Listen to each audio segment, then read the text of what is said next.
Hey, hockey fans, we have a special Squadcast episode of Locked On Kraken and Locked On Canucks for you, Erica L. Ayala and Justin Pooni. We are going to we're going to preview the game tonight between the Seattle Kraken and the Canucks. We'll recap how our teams have been doing and what we think is going to happen tonight. I honestly think, Justin, it's a coin toss.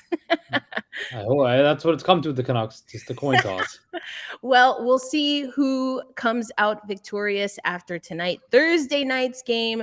We've got you here on Locked On Kraken and Locked On Canucks. You are Locked On Kraken, your daily podcast on the Seattle Kraken, part of the Locked On Podcast Network, your team every day. We are the Seattle Kraken.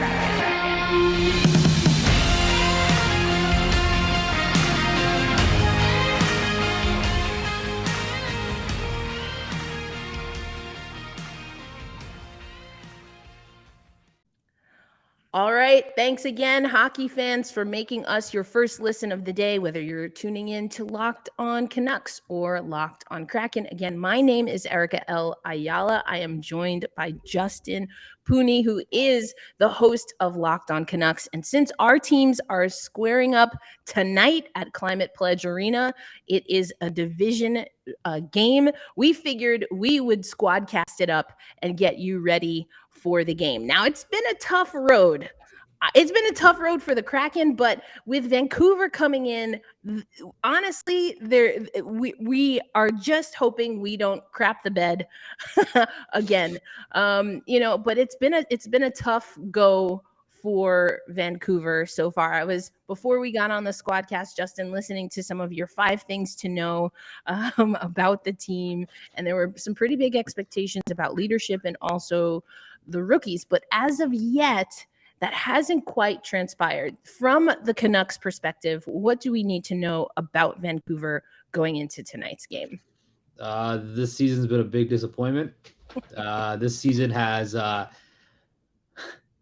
last couple of weeks have been very tough. And I ended my episode yesterday talking about that because before this season started, and I think we talked about it when we did our first crossover episode back in the off season. There was a lot of, I was very high on this team that something good was going to happen. JT Miller was signed. They got in a bunch of new players. The top 9 forwards look stacked. Thatcher Demko I thought would take another step. The defense core was still an issue, but I thought they'd be all right. Nothing has gone right. Nothing has gone right. And after they started off so well in Edmonton that first period, and they had, they built up a 3-goal lead, and then ever since then, it's just been kind of downhill. The lack of ability to have a lead. Players, their top guys are not playing well. Let's face it. Aside from Elias Pettersson and Bo Horvat, who have been playing, well, JT Miller, who just signed a brand new contract, has not looked good at all. Brock Besser, of course, is still hurt. Ilya Mikheyev is working his way back from injury, and Thatcher Demko just hasn't been looking good. So I think with this team, yes, err on the side of patience, but also it's kind of hard you're starting to run out of patience. And I made it very clear that after tonight's game in Seattle, they have 4 games at home straight before they go back out east. This team needs to have at least 4 wins. They need to be hovering around 500 before they go back out east. Otherwise, I'm telling you, there's going to need to be changes made. Because it's been tough to watch. It's been tough to, act as a fan.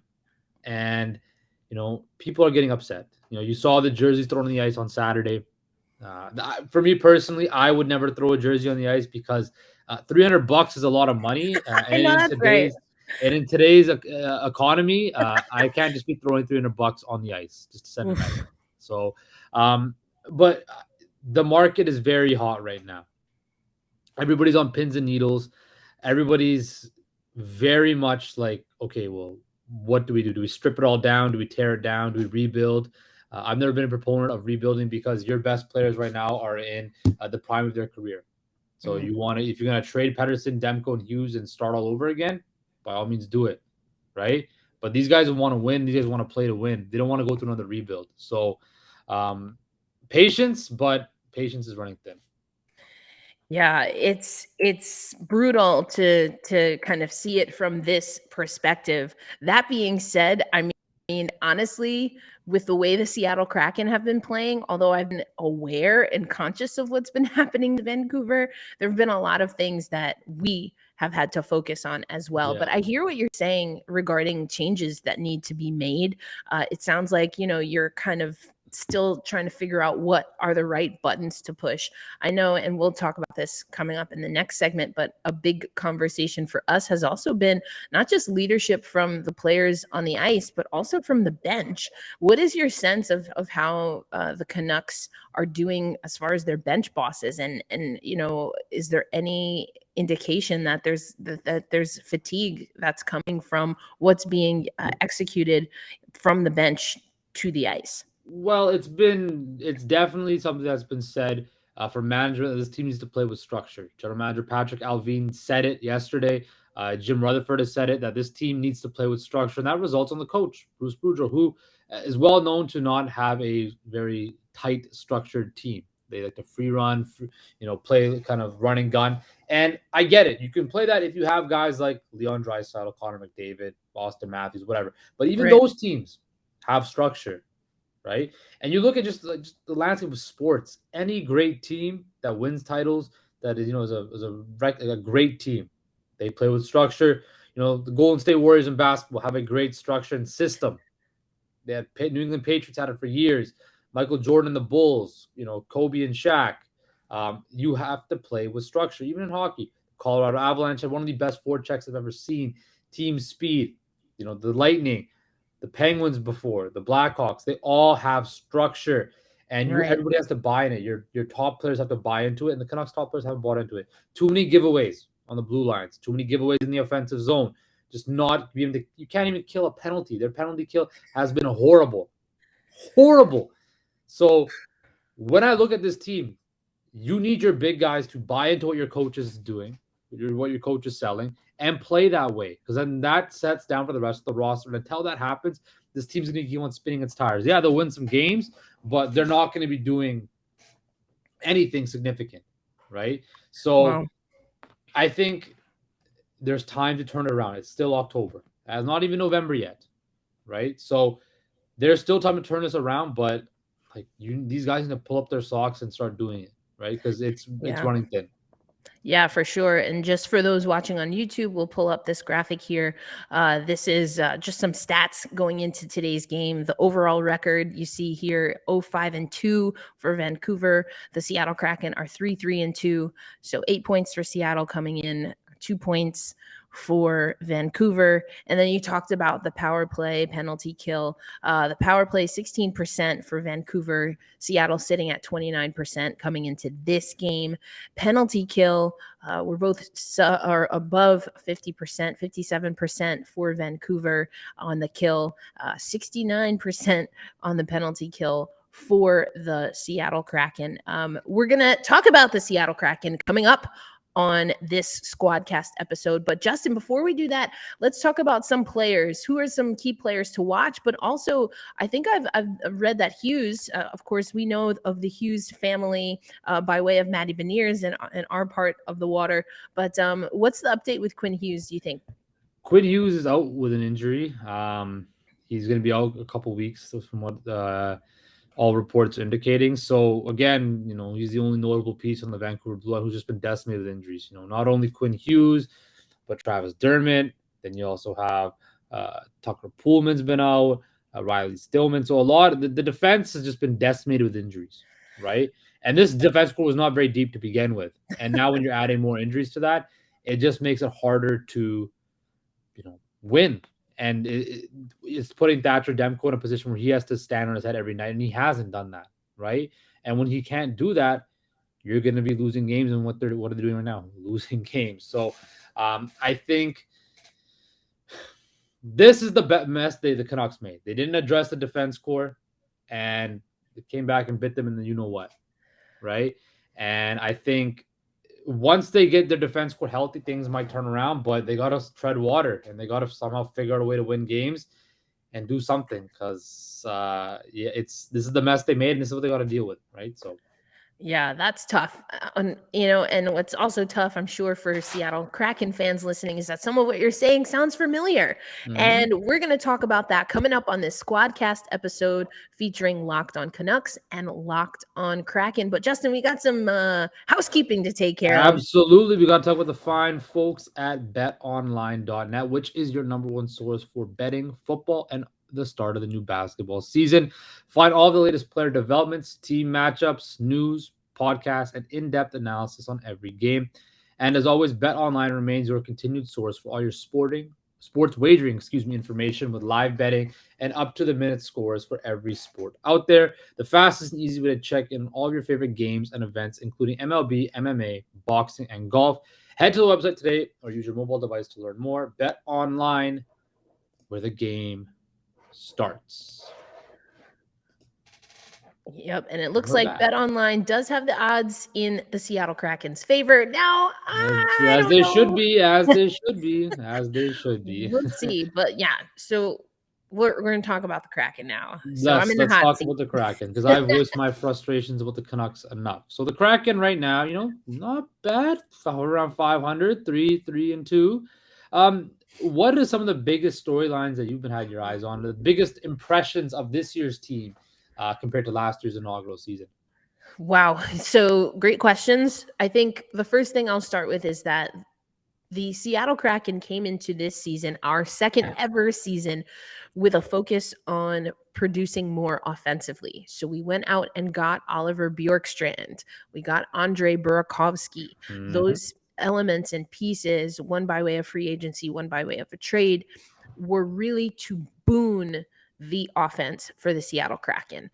The only change that we made on goaltending coming into the offseason or coming out of the inaugural season was with the goaltending coach. Now, that coach, Alan, is still with the organization, was brought back in a scouting perspective, but we brought in Steve Briere as a goaltending coach.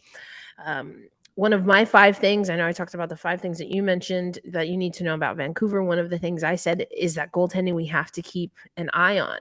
We knew that we were going to be without Chris Driedger for a time. He suffered an injury in that gold medal game in the World Championships with Team Canada. And so Grubauer didn't have a great season last year, hence probably the goaltending change. We needed Grubauer to have a good year. As it stands coming into today's game, we're still focused on goaltending because Philip Grubauer is out. And they're saying now that he is month to month. So we'll see, or excuse me, Driedger is month to month. Grubauer is still day to day, but he's on injured reserve. So we called up Joey Decord, and in the offseason, one of the kind of what I call bridge contracts that we brought in, or someone that we have for a year or two, Martin Jones. Now, I personally have liked what Martin Jones brings. That being said, I think Philip Grubauer, I talked about him being very uncomfortable. He looked uncomfortable, just not in sync with his teammates last year. And I think a lot of what you said in the first segment, as far as the defense being, weak and putting a lot of pressure on Grubauer, that was a problem in season 1. I don't think that we addressed defense. I'm with you there. We did not address defense enough. And so some of the frustration comes when we're able to get more goals. We get a lead, which is where the good part comes from what we did in the offseason. The bad part is that we've blown leads. We blew a lead twice. All too well in Vancouver, blown leads. I mean, it's like, what in the crap? I mean, that game against Chicago, we're playing a team, Chicago, where most people have pretty much, just said they're tanking, getting ready. And here they come. First of all, I don't think anyone going in, especially not a team like the Seattle Kraken, should have that mentality, because if you looked at what Chicago did leading up to our game against them, they had multiple games where they were coming from behind and then were able to put up a multi-goal win over their opponent. And then the Seattle Kraken became a part of that statistic. So the consistency is still not there.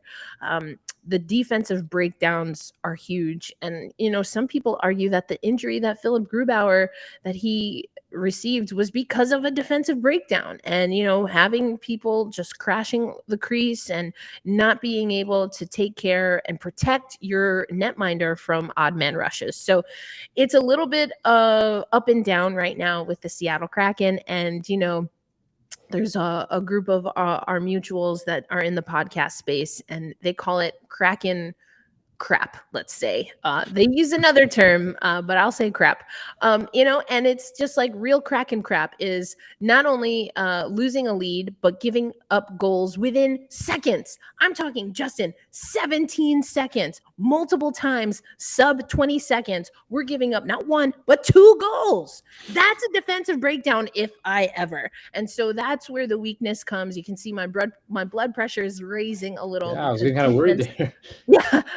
I mean, because it's and what makes it more exhausting is that, of course, we only have a year history, but all of this talk about all of the improvements. And I've gone on the record multiple times saying we didn't do enough defensively. And that's exactly what is hurting us again this year. So that's really got to change if we're going to be successful. Okay. Now we got all the frustrations out. Let's talk about some exciting stuff. Yeah. Because there's a lot of negativity. Let's talk about some 2 very prominent young players that, as a Canucks fan, scare me a lot. A lot for the future. That's Matty Beniers and Shane Wright. What are some of the biggest things you've taken away from their games in this season? How do they look? Shane Wright's been a hot topic of discussion in Seattle, I've heard.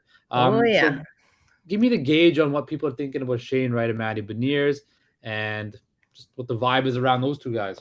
Sure. I think it's night and day. And, I know you said, let's talk about some positive things. I think, to be honest, Shane Wright is still a sore subject for a lot of people. And that's why I asked you that question about coaching and where is the faith in the coaching staff right now, because Kraken Nation as a whole is very flabbergasted and confused as to why Shane Wright isn't getting more minutes when he is in the game. He was a healthy scratch with Ryan Donato in our last game. We got that win. We secured a win, so that's a good thing. But Shane Wright was not on the active roster for that game. So there is a lot of frustration. I personally am of the opinion that Shane Wright hasn't done anything wrong, but he hasn't done what we see Matty Beniers doing.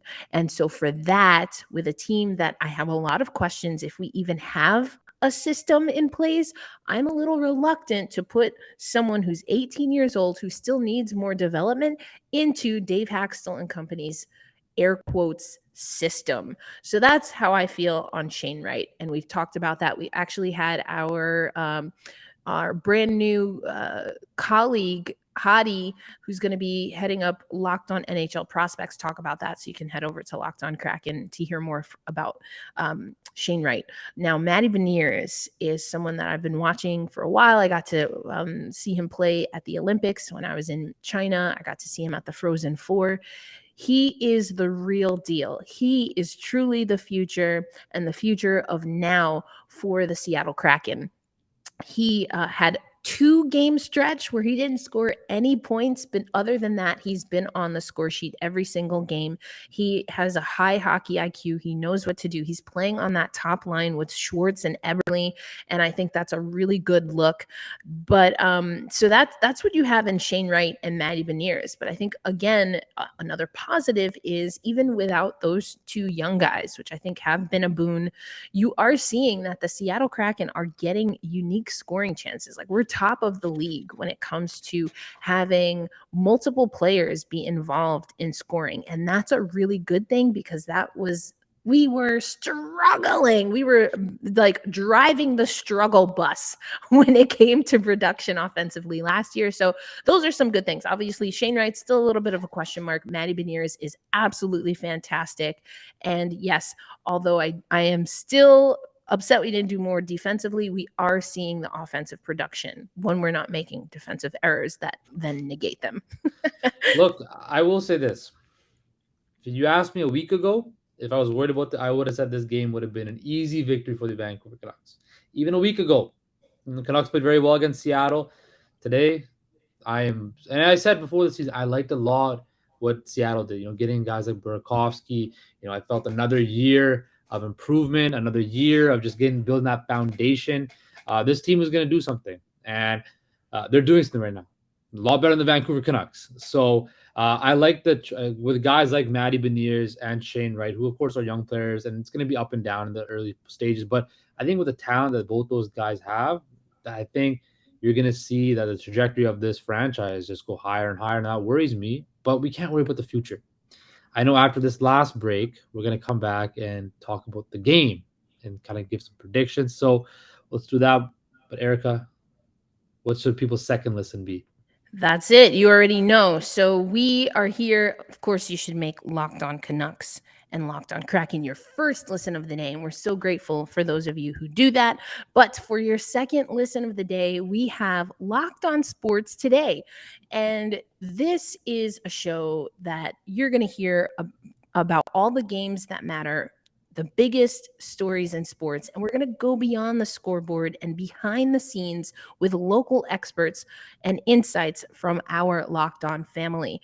And that's only insight that we at Locked On super fans and super insiders can provide. Locked On Sports Today is available on the Odyssey app. It's available, of course, just like all of our shows on YouTube and wherever you listen to podcasts. All right, Justin, the time has come. We're going to do predictions for this game. Let's first start with the score, because I think there are a few things to factor in here. From the Seattle side of things, again, we have been seeing contribution pretty much spread out throughout the roster. That being said, we also are subject to defensive breakdowns, which also sounds like the Vancouver Canucks are subject to. Oh, yes, we are.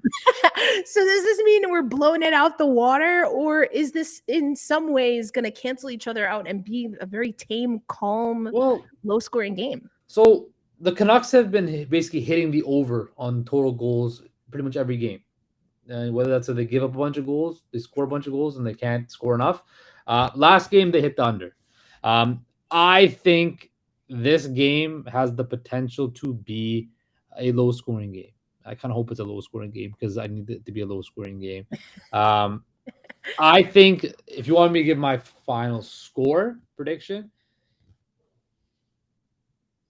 2-0 Vancouver. Okay. I think Thatcher Demko settles in and shuts out the Kraken. And I could be completely wrong. I probably will be completely wrong, but that's what my gut tells me, and I'm going to go with my gut. Go with your gut. All right, 2-0 Vancouver. We're locking that score in. I am inclined to agree with you that I think it'll be a lower scoring game. The Seattle Kraken, I guess we're averaging about 3 goals a game. That's not math. That's literally just my eye test, so don't quote me on that. But yeah, I'd say that we're averaging about 3-4 goals a game.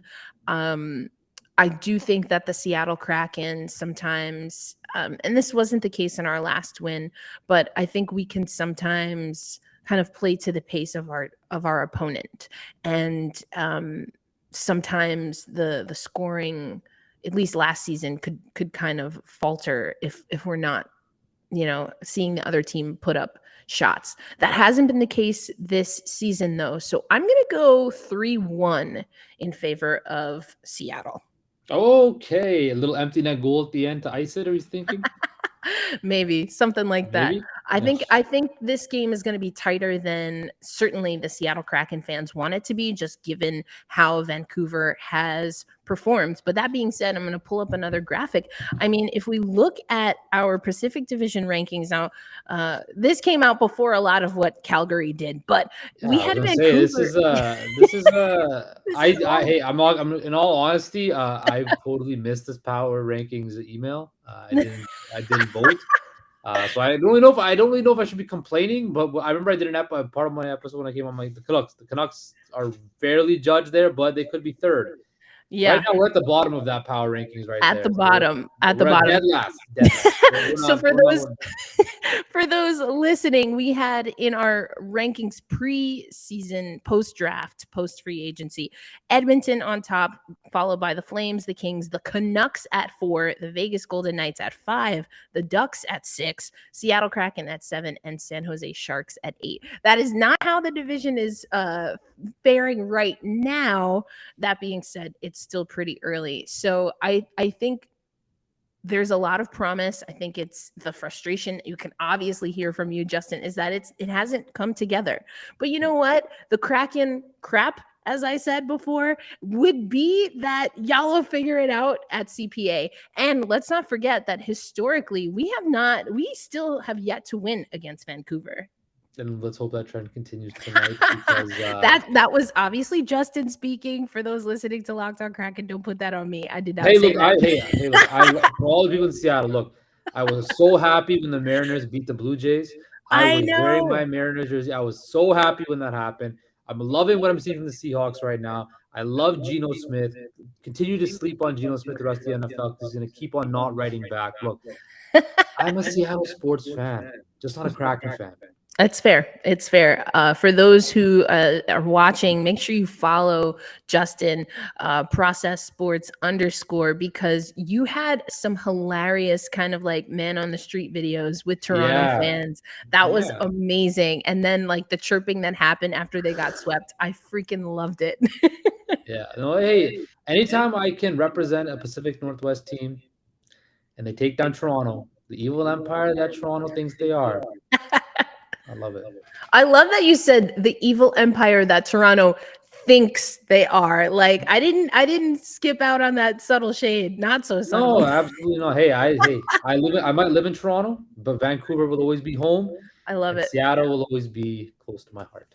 I love it. And we talked about that. Of course, this isn't our first Squadcast. So if you want to listen to that, we talked all about that and your roots and what the expectations were. But so, all right, tonight we talked about our score. We're thinking it's going to be low scoring. I said 3-1. You said 2-0. Who do you think will be key performers for Vancouver to be able to win 2-0?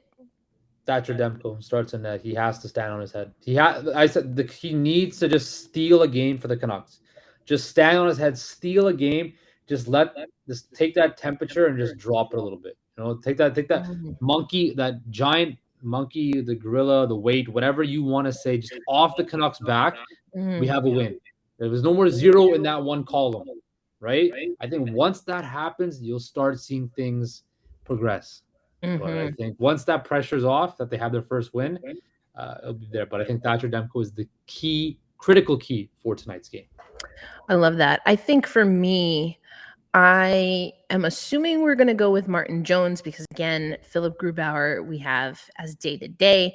At the time of this recording, the teams, or at least the Seattle Kraken, hasn't hit the ice yet, so we don't have updates on who's practicing. Also, talking about practice, like the Seattle Kraken have been taking a lot of rest days, and I'm like, fam, for a team that has not even played 10 games, why do we need so much rest? Like, what is going on? That's the new way in sports. Hey, you're not going to, you know. I guys, know. You know, maybe I'm old school then. This is how you exactly. Hey, I think you should practice every day, but listen, until the lungs just like they need to open up their lungs. That's what I said. Anyway, I got off track there. So we don't know who's in the lineup. Of course, everyone's on Shane Wright watch. Is he going to be a healthy scratch? I honestly, and I hate to say this because Ryan Donato is my boy, but our fourth line with Morgan Geekie centering Sprong and Tanev, I'm really looking to see if that line can be productive. Brandon Tanev has been on an absolute tear with being able to create chances for his teammates. So there's a part of me that would love to see him pot one, just all that, as we coin over on Locked On Kraken, his orange cat energy. Like he's just like, a ball of energy all the time. But I think also Jared McCann and Andrei Burakovsky have been some of our most consistent scorers. But I will agree with you, whoever is in net, assuming that the defense for the Seattle Kraken going defense, or as in not defense, I do think that goaltending is going to be critical. I don't see this being the game where we see Joey Decord, at least not starting. I mean, I love Joey Daccord, I really do, but I'm not giving him the start. We need this win. So that's what I say. But all right, last thoughts or words as we close out this squadcast, Justin. Go Canucks. Hopefully they win. If they don't win, tomorrow's episode of Locked On Canucks will be again me pounding my head against the desk, wondering why. But hopefully I win tonight because I need some positivity about the Canucks. I really do. All right. I mean, I do want positivity for you. I would be okay, though, for my purposes, if it was delayed just one more night. And similarly, Locked On Kraken listeners and viewers, I told you I was going to come with my goat energy, my Sue Bird tee. Got it back on. Love it. Love it. You know, that's you gotta respect the goat. So we're bringing that Sue Bird energy into CPA, and you know what we always say. Hold fast, stay true, and let's go Kraken. But Justin, this has been a lot of fun. Another squad cast between Locked On Canucks and Locked On Kraken. Whoever you are rooting for, because I know some people are a little divided, given that Seattle's the new kid on the block here. You know, we just want you to have a good time. Either way, you're probably going to be a little bit frustrated after the game because, you know, our teams, they've got a lot to work out, but we want some good hockey. Hopefully we'll see it. But Justin, thank you so much. Thank you, Locked On Canucks listeners, and we will see you on our respective shows and channels tomorrow.